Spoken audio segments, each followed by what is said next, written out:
বন্ধুসকল মই আজি আপোনালোকক জনাব বিচাৰিছো how to fill up NRC correction form.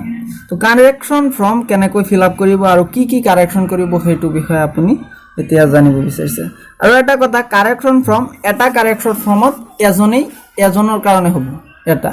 তো যদি আপুনি 4 জনৰ কাৰেকশন কৰিব বিচাৰে তেতিয়ালে 4টা ফৰ্ম ল'ব লাগিব।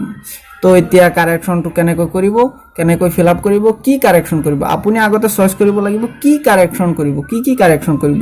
এতিয়া ধৰক আপোনাৰ নামটো ভুল আহিছে, তো নামটো কাৰেকশন কৰিব। আপোনাৰ যদি ডেট অফ বাৰ্থ যেটো জন্মৰ তাৰিখ এটো ভুল আহিছে এটো ফিল আপ কৰিব লাগিব।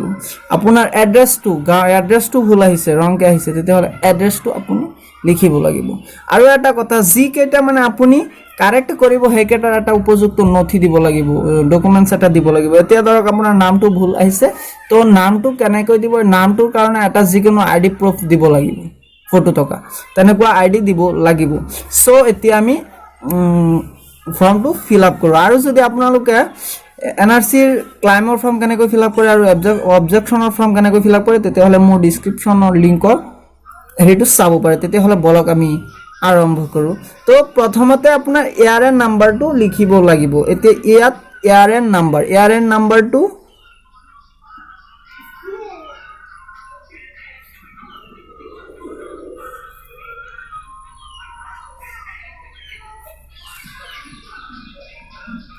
এআৰএন নাম্বাৰটো আপোনাৰ আগৰ এপ্লিকেশন ফৰ্মৰ যেটো মানে ষ্টিকাৰৰ তলত আছে সেইটো এআৰএন নাম্বাৰটো আপোনালোকে সকলোৱে চিনি পায়। 21 অংকৰ এআৰএন নাম্বাৰটো অলপ ভালকে চাই চিতি দিব যাতে আপোনালোকৰ হেৰি হয়।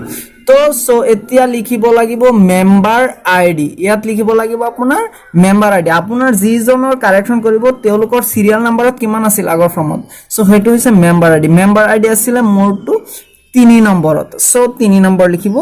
এতিয়া আহিব আপোনাৰ এইটোত আগত কি আছিল, আগৰ এনআৰসি খন হাতত লব, লৈ পেলাই চাব নামটো কি আছিলে। মোৰ নামটো আছিলে, নামটো কাৰেকশন কৰিব নেকি, যদি নামটো কাৰেকশন কৰে ইয়াত এটা ক্লিক কৰিব, ক্লিক কৰি তাত নাম আছিলে ব্লক লেটাৰত লিখিব আৰু ব্ল্যাক পেন ইউজ কৰিব। তাত আছিল হাৰুন আলী। সো মোৰ ফাদাৰ্স নেম ঠিকে আছে, ফাদাৰ্স নেম ফিল আপ কৰিব নালাগে, নেম অফ ফাদাৰ মাদাৰ সব ঠিকে আছে।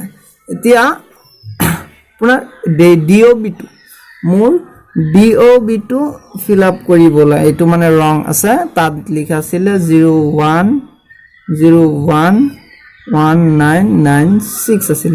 যদি আপোনাৰ জন্ম তাৰিখটো মনত নাথাকে, ডেটটো 57 আছিল, তো ডেটটো দিব, বয়সটো দিব। সো আপুনি ডিস্ট্ৰিক্ট হেৰি কৰিব লাগে নেকি, যে কাৰেকশন কৰিব লাগে নেকি, ধৰক সাপোজ ডিস্ট্ৰিক্টটো কাৰেকশন কৰিব লাগে। তো মৰিগাঁও আছিলে, সো মৰিগাঁও লিখিব। এইটো এনআরসি ফর্মত যেটো আছিলে মানে ভুলকে যেটো নাম আছে হেকেটা আপুনি ফিল আপ কৰিব। সো প্ৰেজেন্ট এড্ৰেছত কিবা খেলি মেলি হৈছে নেকি, আপোনাৰ হাউস নাম্বাৰ আছিল 296, সো হাউস নম্বৰ তাত মানে লিখা আছিল অৰিজিনালি আপোনাৰ হাউস নম্বৰটো হৈছে 292 ইয়াত লিখিব লাগিব। আপোনাৰ কাৰেকশনত কি আহিব, এইখিনি কাৰেকশনত আহিব। আপোনাৰ যেটো মৰিগাঁও ডিস্ট্ৰিক্ট দিছিলে, মৰিগাঁও নহয়, তাত ভুলকে মৰিগাঁও আছিল, এটো আছিল নগাঁও, সো এটো নগাঁও লিখিব লাগিব। তো আপোনাৰ এটো হাৰুন আলী নাছিল, মানে মোৰ নামটো আছে হাৰুন ৰশিদ, সো হাৰুন ৰশিদ দিব লাগিছিল কিন্তু হাৰুন আলী দিলে, সো হাৰুন আলীটো কাটি যাব, পিছত আহিব হাৰুন ৰশিদটো আহিব, হাৰুন ৰশিদটো আহিব। আৰু আপোনাৰ এড্ৰেছ যেটো আপোনাৰ ভিলেজটো তাত লিখা আছিলে নাৰাকাৰী বুলি লিখা আছিলে, সো আপুনি তাত নাৰামাৰী দিব, যেহেতু নাৰামাৰী আনিব লাগে, নাৰামাৰী। আৰু এটা কথা, আপোনাৰ পাৰ্মানেন্ট এড্ৰেছটো প্ৰায় এতিয়া পাৰ্মানেন্ট এড্ৰেছত আপোনাৰ ভিলেজটো আছিল ৰৌমাৰী, কিন্তু আপোনাৰ পাৰ্মানেন্ট এড্ৰেছটো হৈ গ'ল নাৰামাৰী, ভুলতে মানে ৰৌমাৰী দি দিছে, সো ইয়াত নাৰামাৰী দিব লাগিব।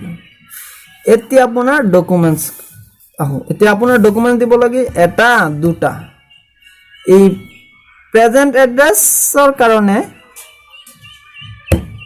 এটাই দিলেই হ'ল পাৰ্মানেন্ট এড্ৰেছৰ কাৰণে এটা লাগিব এতিয়া আপুনি নামৰ কাৰণে যেটো আইডি প্ৰুফ দিব পাৰে যিকোনো এটা আইডি প্ৰুফ দিব পাৰে সো মই দি দিছো ভোটাৰ আইডি হাৰুন ৰশিদ বুলি আৰু ৰশিদ এইটো নাম থাকিব লাগিব আলি থাকিলে নহব যদি পেন কাৰ্ডত আপোনাৰ আলি আছে কিন্তু ৰশিদ কাৰেকচন কৰিব লাগে পেন কাৰ্ড আপোনাৰ কেনসেল দিব লাগিব এটা ভোটাৰ আইডি দিব লাগিব তেতিয়াহলে ভোটাৰ আইডি দিলে বা বেলেগ কিবা ডকুমেন্টস মানে হাৰুন ৰশিদ থকা তেনেকুৱা মানে শুদ্ধ নাম প্ৰতিকা ডকুমেন্টস দিব লাগিব আৰু এটা ডেট অফ বাৰ্থ জন্মৰ তাৰিখটো 11/1996 আছে কিন্তু মোৰ 02011996 আছে তেতিয়াহলে এইটো আপুনি পেন কাৰ্ড দিব পাৰে আৰু এটা কথা যদি পেন কাৰ্ড হাৰুন আলি থাকে তেতিয়াহলে নহব হাৰুন ৰশিদ থাকিব লাগিব ৰশিদ থকা যিকোনো ড্ৰাইভিং লাইসেন্স বা বাৰ্থ সাৰ্টিফিকেট দিব লাগিব সো আপোনাৰ যদি বয়স থাকে বয়স 57 ইয়াৰ্স কিন্তু 57 নহয় একচুয়ালি আছিল আপোনাৰ 71 ইয়াৰ্স তেতিয়াহলে বয় 57 ইয়াত লাগিব 71 এইখিনি কাৰেকচন হ'ব সো আপোনাৰ 296 হাউস নাম্বাৰ আছিল এটো 290 তিয়া নাৰকাৰী আছিল নাৰমাৰী হ'ল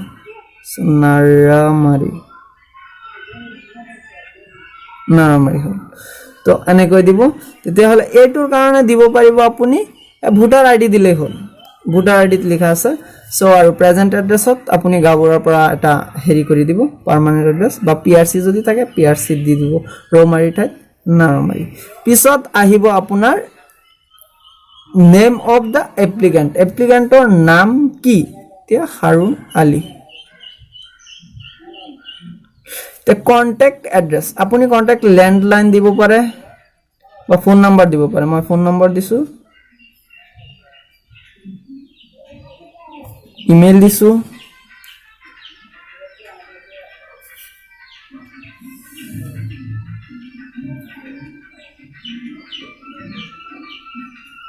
কম পিছত আপোনাৰ ইয়াত সিগনেচাৰ হ'ব তে যদি আপোনাৰ যিজনে এপ্লাই কৰিছে তেও দিব পাৰিব বা তো গাৰ্জন যেটো অভিভাৱক হয় তেও দিব পাৰিব সো সিগনেচাৰটো দিছো তে আপুনি এইকেটা নথি গাঠি আপুনি তাত জমা দিব লাগিব আৰু এটা কথা আপোনালোকৰ যেটো লোকাল ল্যাঙ্গুৱেজত যদি নাম আহে এতিয়া হাৰুন আলী হাৰুন ৰশিদ যদি আপোনাৰ হৰুন আলী আহে তেতিয়াহলে আপোনাৰ একো অসুবিধা নহয় মই এনআৰসিত গৈছো তেতিয়া কৈছে যে এইটো লোকাল ল্যাঙ্গুৱেজত যদি কিবা ভুল আহিছে তাত একো অসুবিধা নাই কিন্তু যদি আপুনি এতিয়া হৰুন আলী অসমীয়াত হৰুন আলী লিখি দিয়ে এতিয়া হাৰুন আলী ইংলিশত লিখিছিল হাৰুন আলী পিছত আপুনি এতিয়া অসমীয়াত কাৰেকচন কৰিব তেতিয়া হৰুন আলী আহিছে হাৰুন আলী লিখিলে পিছত ধৰক আপোনাৰ আকৌ আহি যাব HARUN তেতিয়াহলে মিলা নাই সো লোকাল ল্যাঙ্গুৱেজ টু জি আহিছে আহক আপোনাৰ ইংলিশত যদি ঠিক থাকে তেতিয়াহলে হ'ব তো ভিডিওটো যদি ভাল লাগিছে তেন্তে লাইক কমেন্ট শেয়াৰ আৰু মোৰ HR এন্টাৰটেইনমেন্ট চেনেলটো সাবস্ক্ৰাইব কৰিবলৈ নাপাহৰিব থ্যাংক ইউ